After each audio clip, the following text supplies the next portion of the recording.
All praises to Yahweh Ba'ashem Yahweh Shai, Ba'ashem Rakakwadash, double honors to the apostles and elders of Great Millstone, Shalom salutations to the hopeful electors fighting a good fight of faith and truth, in sincerity and wholeheartedly, Shalom to the Akwath, which is the women believer, Shalom to you. All praises, honor, and glory to Yahweh Ba'ashem Yahweh Shai. So I just want to get straight into it. 2 videos I got to show. Obviously, the wicked always contradicting, because as the scripture says in Psalms 52:3, they be born speaking lies. So it said, there is no peace, saith my power, to the wicked. So all this, ceasefire, cease deal, it's not going to happen. It's not scripture. That's why, I actually even get annoyed, even though I know the truth. I get annoyed every time that I see some news pop up. How many times have they said, oh yeah, we about to strike a deal. We about to strike a deal. And then the next day a bomb get dropped from one of the sides. Okay.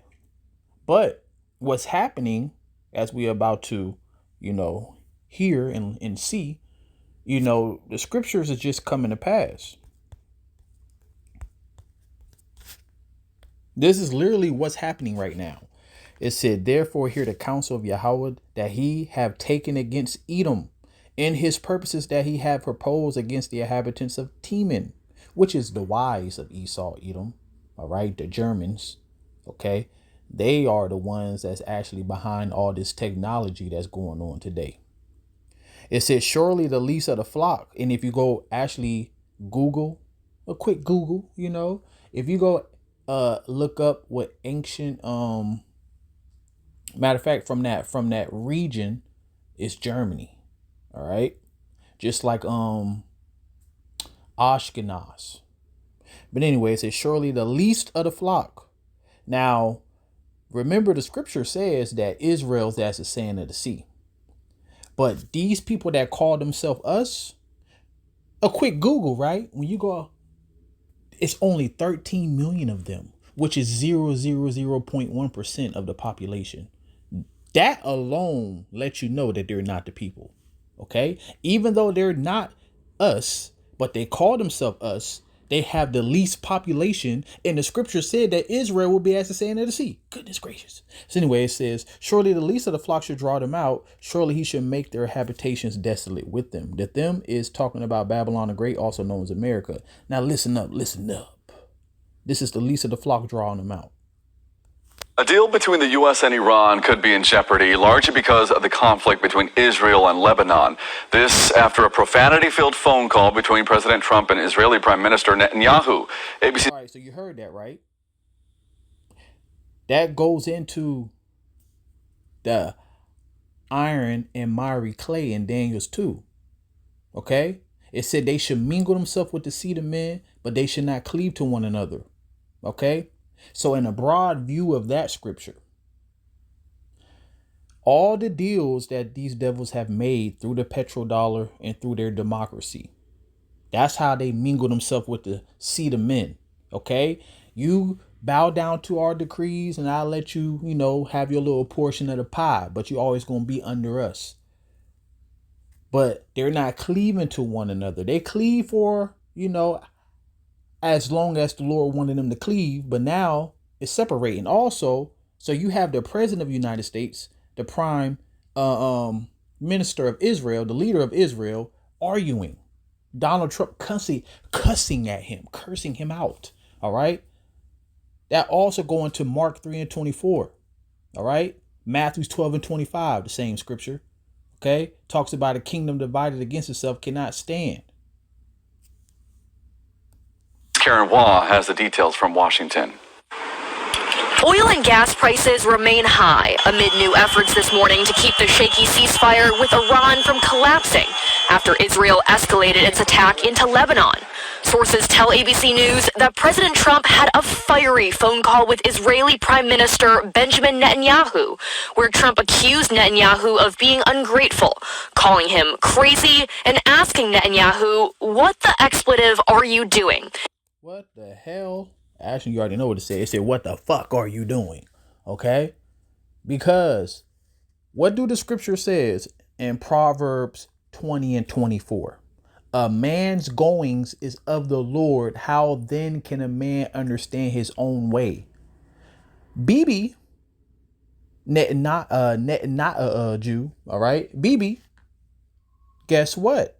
He don't understand why he's doing the things that he's doing, because the Lord is putting a spirit on him to do what he is doing.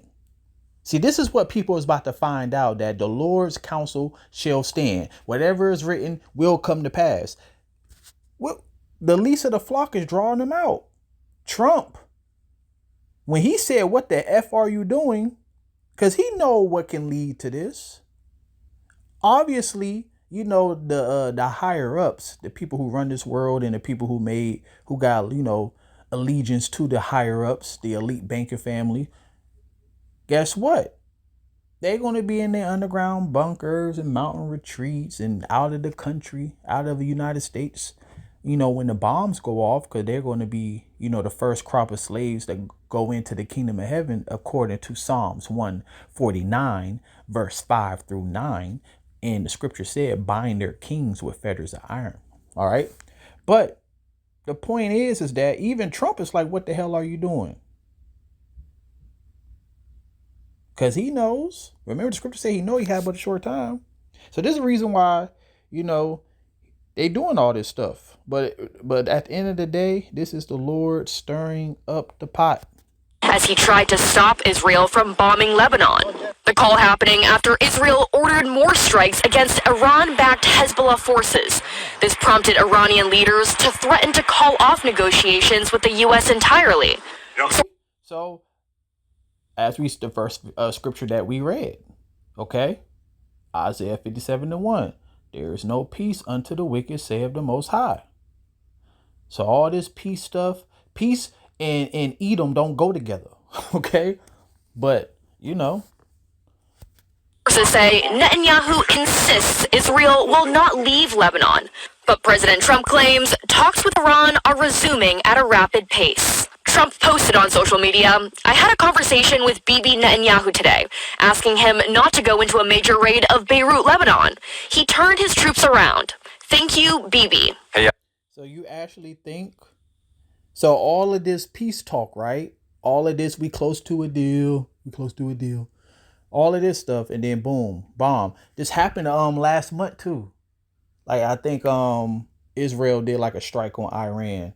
It was the first, I don't know if it was a month ago or 2 months ago, whenever the first ceasefire deal was put in place. The next day, Israel bombed.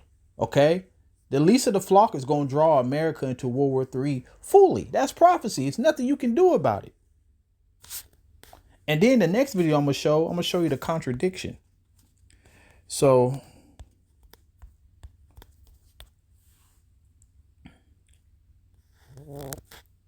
it said, "But I will remove far off from you the northern army." Where are we at? In the northwestern hemisphere. What is this country called? The North America. "And I will drive him into a land barren and desolate, and with his face towards the East Sea, which is the Red Sea, and his hinder part towards the utmost sea, which is the Persian Gulf. And his stink shall come up." See, so the scripture already been foretold that you're going to go to war in the Saudi Arabian desert, and your stink is going to come up, which symbolizes that you're going to be destroyed.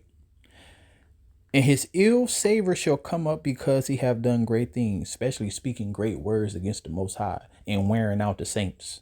Okay, touching the apple of the Lord's eye. You know, one of the main reasons why this is happening is because he touched the apple of the Lord's eye. That's in Joel. Matter of fact, let's get there real quick, and then we'll go into the other video. The first 2 verses of Joel 3.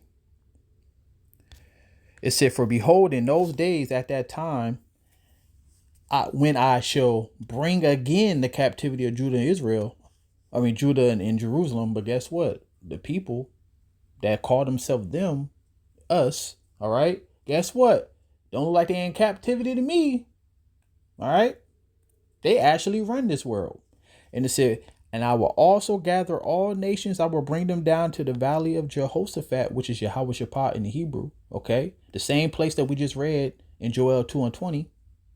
"And I will plead with them there. Why? For my people and for my heritage. So for the Israelites and for that land, whom they have scattered among the nations and parted my land. Okay? So this is one of the main reasons that the Lord is doing all of this. All right? For the elect first, and through the saving of the elect, which I hope to be a part of, all of Israel will be saved because they will come back in the kingdom.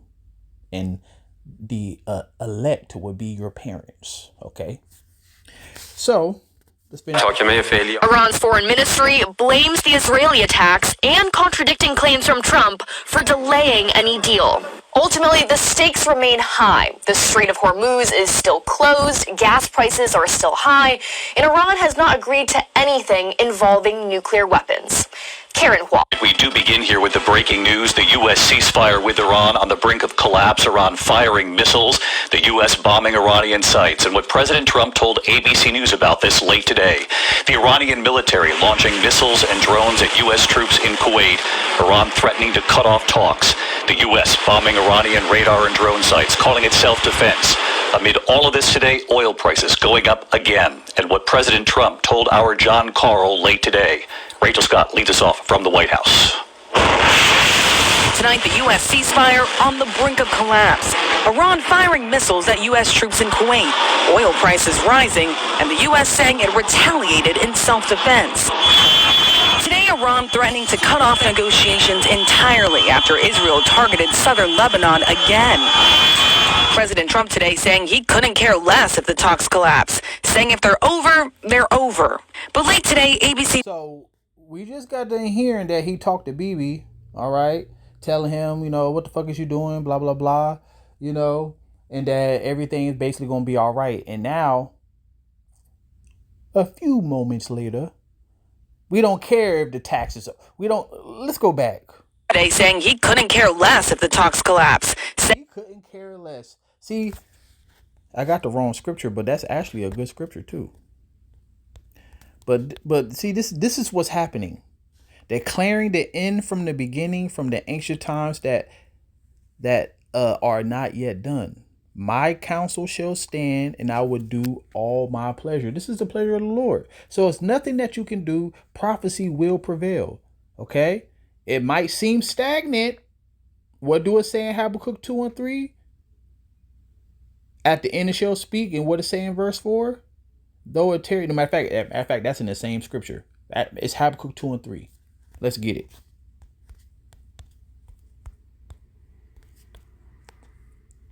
So for the vision is yet for an appointed time, but at the end it shall speak and not lie. Though it tarry, wait for it, because it shall surely come. All right? We here. All right? This is beautiful. I love it. I love all of this. The Lord said it's going to be World War III. It's going to be World War III, damn it. It said the second woe is past, and behold, the third woe cometh quickly. If they're over, they're over. But late today, ABC News has learned the president did get on the phone with Israeli Prime Minister Benjamin Netanyahu to try to halt the bombing in southern Lebanon, to keep the Iranians at the negotiating table. Netanyahu insists Israel will not leave southern Lebanon. The president telling our John Carl, there was a little glitch today, but I turned that one around very quickly. But tonight, amid the enormous stakes now 3 months into this war with Iran and global oil prices inching up today, gas prices here at home hovering at $4.27 a gallon. The president fully aware of the pressure to negotiate a deal with Iran. So yeah, the Lord's will is going to stand, and it's nothing that nobody can do about it. All right. For lo, I will rise up and come against Babylon, the assembly of great nations from the north country, starting with Russia. All right. And they shall set themselves in array against her. From thence she shall be taken. Their arrows shall be as a mighty expert man. None shall return in vain. And Chaldea, which was the other name for Babylon the Great, okay, shall be a spoil. All that spoil her shall be satisfied, saith Yahweh Bashmiel Bashar. Why? Because they have been the hammer of the earth. Let's go to 13. So it says, because of the wrath of Yahweh, it shall not be inhabited, but it shall be wholly desolate. Everyone that goeth by shall be astonished and hiss at all her plagues. Okay, so the last plague is the missiles hitting, but before the missiles hit, you're gonna see the same things that happened in ancient Egypt. Remember, scripture say, "I smite Egypt with plagues as before" in Second Esdras. All right, so a lot of things gonna be going down here. But the reason I'm even, making this video is to give us, the believers, and to show that the Lord is making good on his promise. You should be hype, okay? Even though we're going through hell. We is going through hell, but that's the condition of the battle. And the Lord said, if we endure to the end, we will be saved. And obviously you got to keep the faith. So I'm going to end it on this. Rejoice over her. Who is the her? Babylon the Great. All right. And you, heaven, and you, holy apostles and prophets for the Most High have avenged you on her. And a mighty angel took up a stone like a great millstone and cast it into the sea, which is the peoples, multitude, nations, and tongues, which is the great melting pot. This is why all nations is over here. Thus, with violence shall that great city Babylon be thrown down and shall not be found no more at all. Okay? All praises to Yahweh Bashem Al-Bashai. All right? So all you people that's playing games, being a hearer of the word and not a doer, seek ye out the Lord while he may be found. And Shalom.